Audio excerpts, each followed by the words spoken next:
So here we go. Hello, everybody. Welcome to another Fab Friday. I hope everybody had a great week. It's hard to believe we're already back at Friday. I feel like even though there's life is in COVID is different. I thought it would drag by because I don't know why, but it's so much busier, or the weeks go by so much faster. So anyway, we are here today with the fabulous Amy Shea of Keller Williams Bluebell. And Amy, I want to thank you so much for joining us. And I want to say to the people that are coming on, if you are joining us live, definitely say hello. Let us know that you're here. And if you are catching this in replay, definitely let me know that you're watching in replay as well. These series have been really phenomenal because we have talked to some incredible business owners. And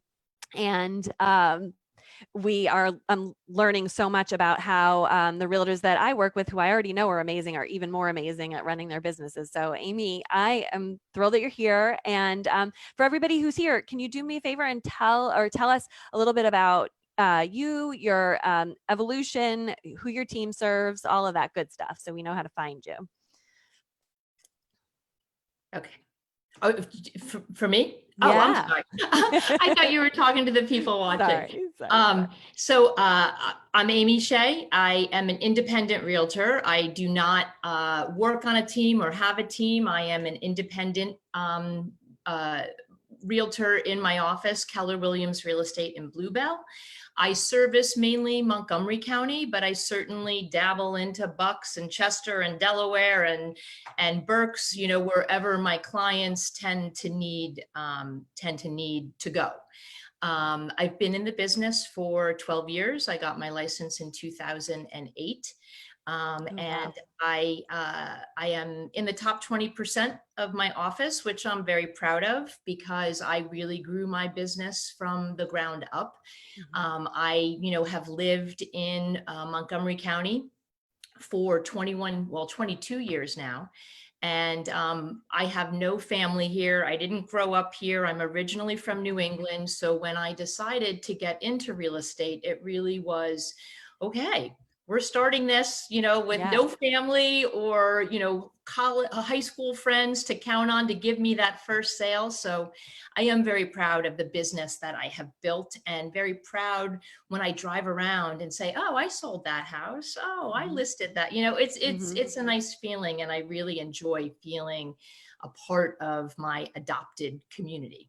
That's so great. And so you not only started your business without a kind of ingrained network, but you started it at a really challenging time, right? Yes, So I did. how did you get off the ground? I'm curious. In hindsight, I would not have done it any differently. I got off the ground very slowly. It was baby steps and it was one, client at a time. And in fact, I reached a point when my license came up for renewal the first time.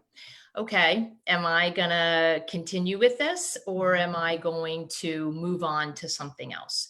And I made that commitment, when I renewed my license for the first time, that I'm in this, I'm in it full bore. And really, it was just getting to know people, being involved in groups and organizations, getting to know, at that point, I had small children, getting to know people through the organizations that my kids were involved in.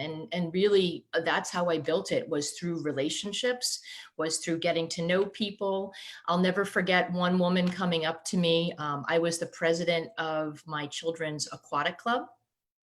And this one woman came up to me and asked me to come take a look at her house and list it because she was impressed about how I just stood up, and talked to the large groups and ran the meetings. And so really it was a slow burn, but we got there.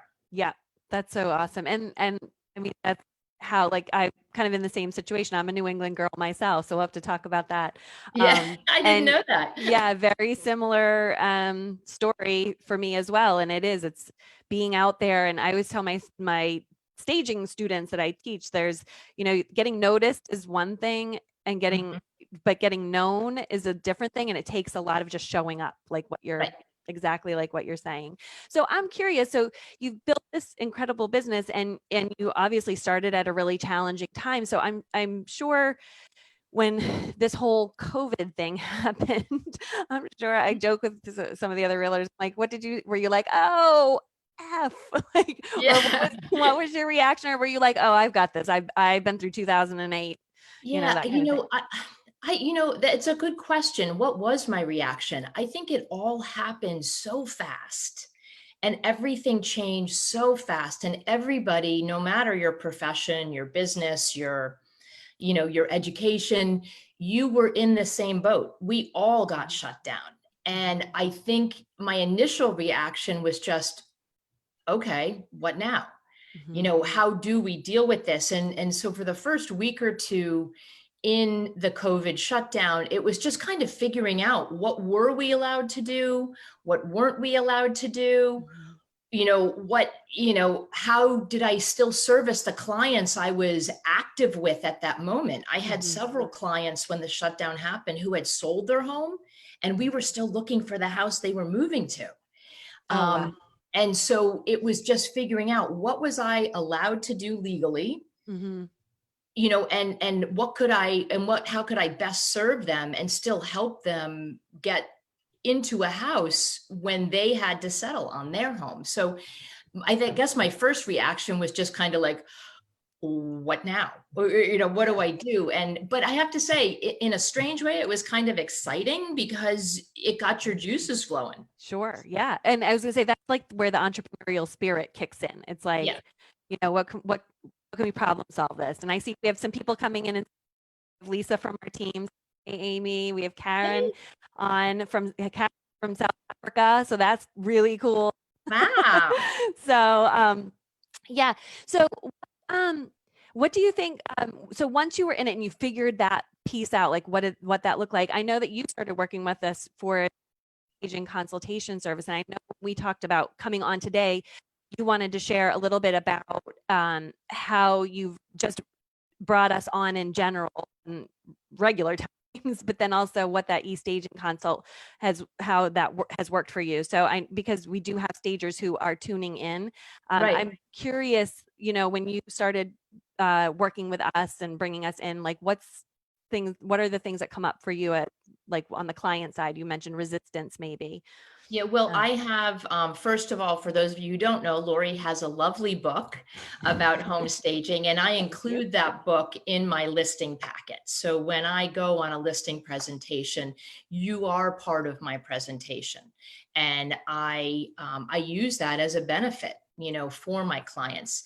I think when I mention to them, I offer a consultation from Rethink Home Interiors to help you get your house ready for pictures, is how I kind of put it. Mm. Everybody, no matter how long they've been in their house, no matter how old they are, everybody, the minute I walk in a door, they start making excuses. Oh, it doesn't normally look this way, or I'm going to clean this up, Yeah, or we do this we're as going to soon as we get get the rid of, we're space. going to paint this wall, or whatever the case may be. And I say to them, I'm not here to judge. And so when I bring up that I offer this benefit to my clients who are listing, this consultation, and Lori or one of her team members will come and walk through your house with you.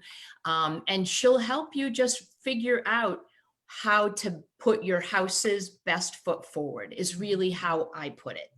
And I say, she's going to help you figure out what you can pack up now, so Mhm. that you're ready to move. And oftentimes the next question is, well, where do we go with all this stuff? And I'm like, you know what? Nobody judges your garage.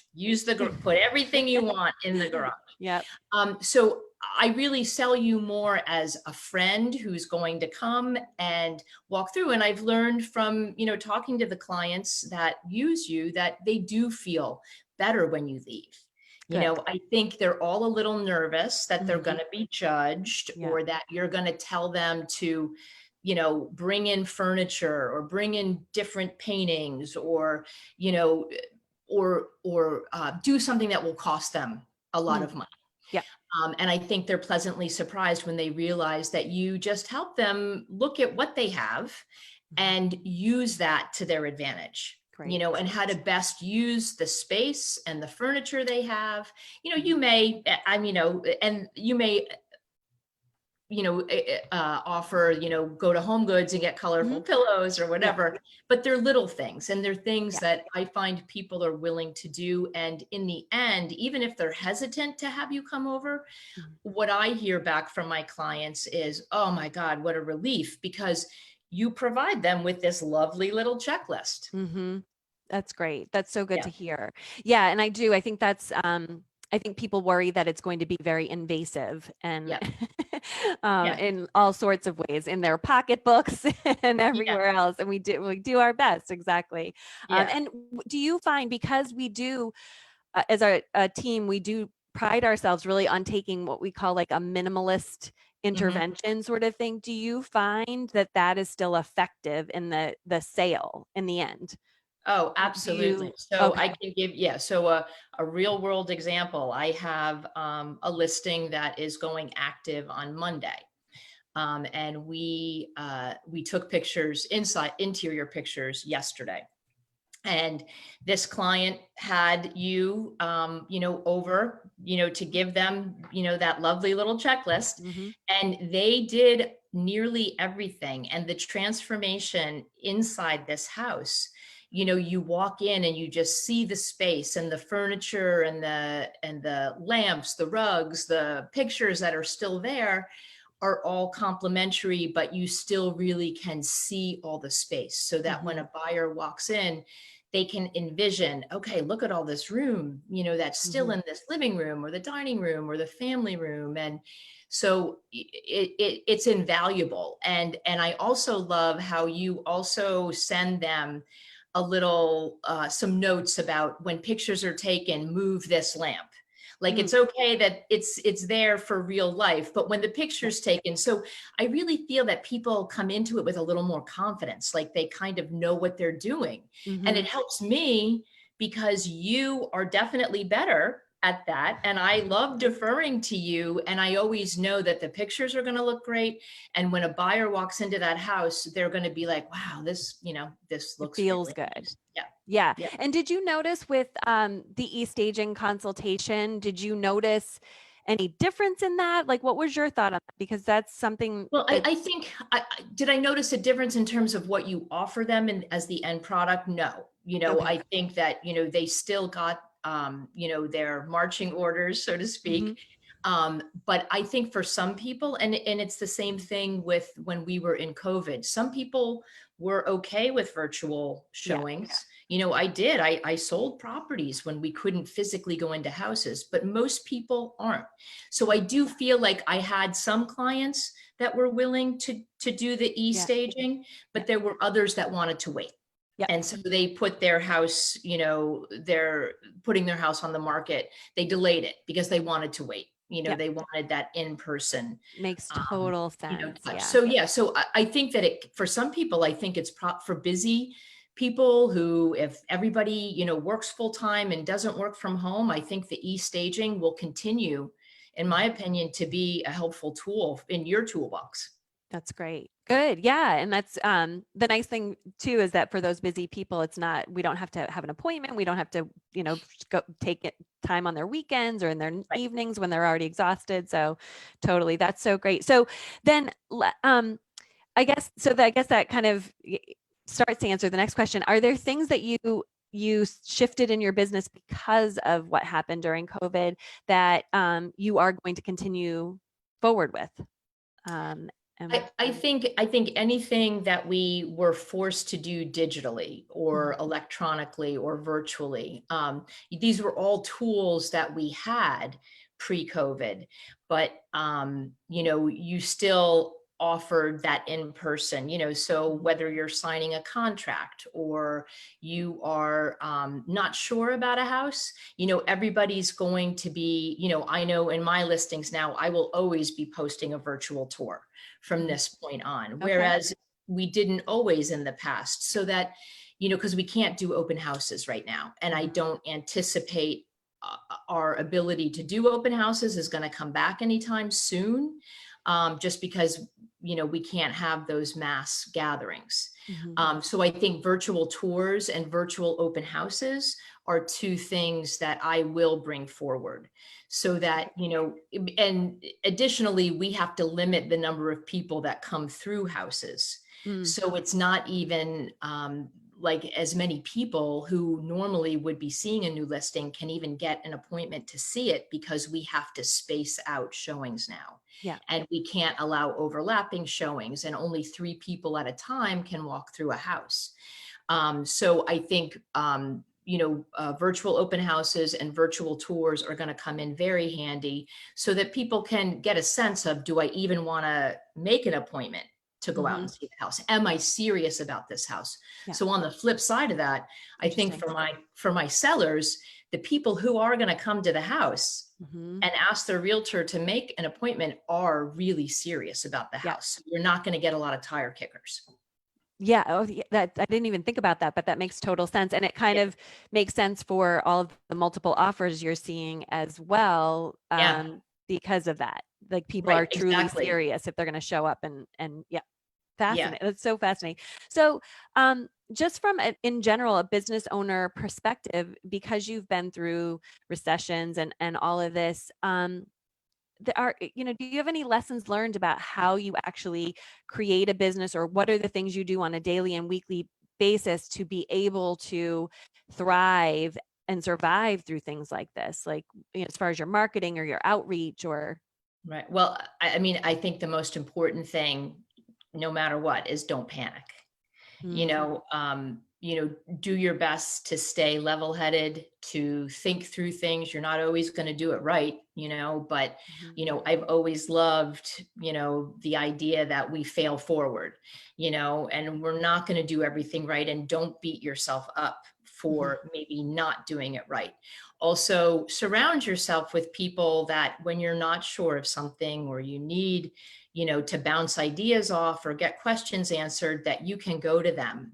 I am part of a mastermind group in my office, and it's with, 5 or 6 other, agents who I have a tremendous amount of respect for. And, we get together once a month and we talk through some of these challenges and help each other out, because we are all independent contractors or, mhm. business owners of our own, real estate business. And even though we work under the Keller Williams umbrella, it's really just our business. And Yeah. so it's nice to, get yourself involved with a group of people who you feel you can trust and bounce ideas off of.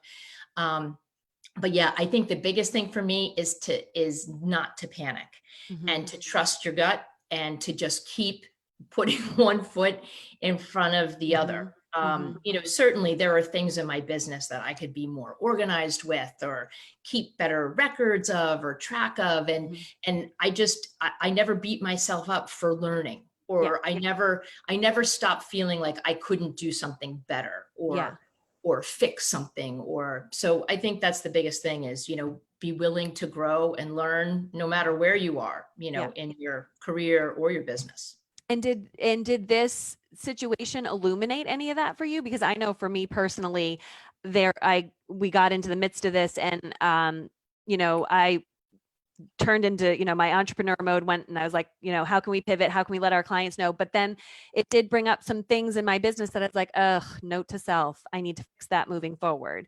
Like, I don't know. Did you have any of that? Yeah. Oh, absolutely. And part of it is just realizing that, sometimes you have, too many systems in place. Like, Mm, the whole KISS theory, keep it simple, stupid. I did a lot of reorganizing, because I had more time at home. I mhm, couldn't be out on the road. I couldn't be out physically showing houses or going on appointments. So I spent a lot of time going through, my database. I reached out to clients that, as I'm going through the database, I'm like, ooh, I really haven't talked to, so and mhm, so in quite some time. So I think what that taught me is every now and then it's good to just go through, and it sparks, a memory, or you mhm, think, oh, I should check in on this person. So for me, because I build my business around the personal touch, I think it taught me to be better at mhm, keeping in constant, or not constant, but normal contact with Yeah. my clients.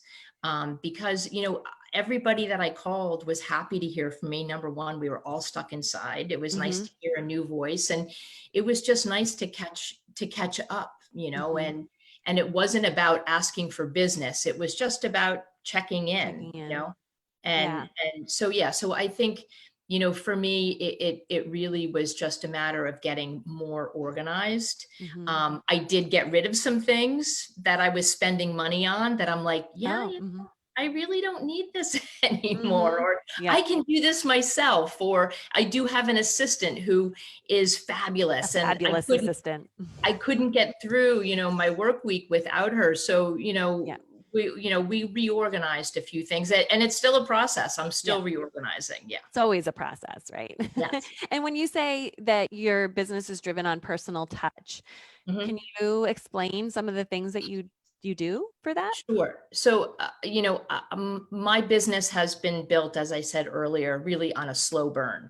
It's not like I went from, you know, 20 closings my first year in the business. I Mm-hmm. had, I think, two or three my first year in the business, and I just kept growing. And every time I hit a milestone, I'd be like, oh, that wasn't so hard. I could Mm-hmm. probably do more. Mm-hmm. And so, that that's my business. All of that early business was simply based on personal contact, people that I ran into, or that I wasn't afraid to say, hey, I'm a realtor, Mm-hmm. I'd love to help you, Mm-hmm. like letting people know this is what you do, and showing your true passion for it. Yeah. I really do love what I do, and I hope that comes across when people stop me. I mean, there isn't a day that goes by that's I don't run into somebody and they're like, how's the market? Mm-hmm.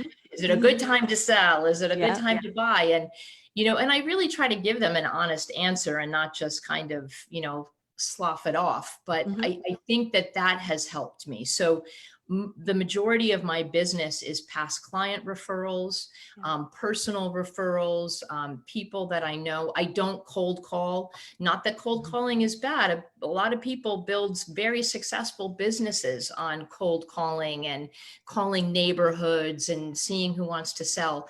It's just not me. Yeah. You know, But it, it it sounds like you are out there. You're educating yeah. your market. It's just how you're choosing to educate your market Right. and Yeah. I to mean, for inform example, people. this morning I was out for a walk at a nearby park, and I was driving back, and I saw this gentleman who I've never sold him anything. He's never, put it. I mean, he's been in his house since 1967, but we've gotten to know each other because he'll pop in at open houses that I'm at. And I saw him outside gardening. I pulled over, just to say hi, Mhm. and so, like, when I Yeah. have the opportunity to see people and make that connection. Now, this man has referred lots of people in his neighborhood to me because Oh, he walks his dog and he mhm. talks to people, and they say, "Oh, we're thinking about selling," and he's like, "Oh, call Amy." Is it, So yeah, that's it's what, when I say amazing. personal touch, Yeah. that's really where I derive my business. Yeah. And isn't that amazing too, that you will have people, because we have the same, that they haven't personally ever worked with us, but we have gotten so many clients from them, Right, or they exactly. referred us to one realtor who then also refers us a lot of clients. Like I Right. always find that so fascinating. And so when the time is right, they'll be there, Yeah. but it's because you continue to keep in touch and you don't say, well, they've never bought, so forget it, sort of thing, Right. Right. which I think sometimes is the tendency. If you feel, sometimes when you're, I don't know, out marketing yourself, you think, well, I feel like I'm, I don't know, banging my head against a wall with this particular person. And then you don't even Right. realize Right. what they're taking And into their that circle. kind of goes back to your previous question. What did I do during COVID? Changes I made in my business. And, a lot of it were things that I was paying for in marketing when, when I sit down and I look at where my business comes from and what I Mhm. can credit it to, it Yeah. really is 80% people that I meet, people that I see.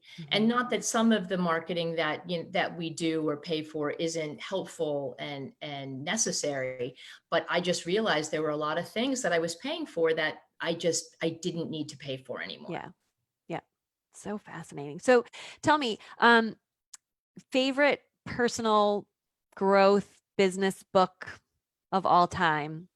I love learning, and so I'm always curious what people use as Yeah, tools. well, my favorite book, and I read it, over and over again, just because it's one of those things that sometimes you just need to hit the reset button, is The One Thing. Um, The One Thing, and it's written by Gary Keller, the founder of Keller Williams, Okay. and his partner, Jay Papasan. But the idea of the book is just, focusing on one thing at a time.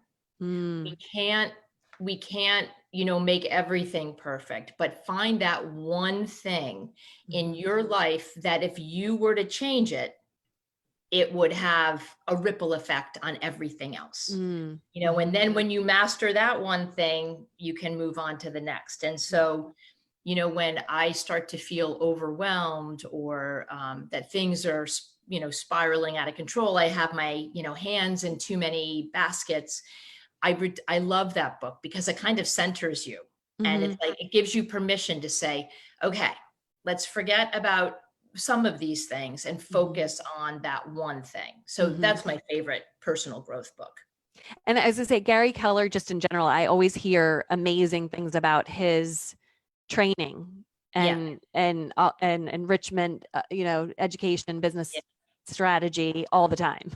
Yeah, no, So, I mean, it's a great book for anybody, not even just for real estate business. It's mhm, really just about, your one thing, and that one thing is obviously different, for everybody.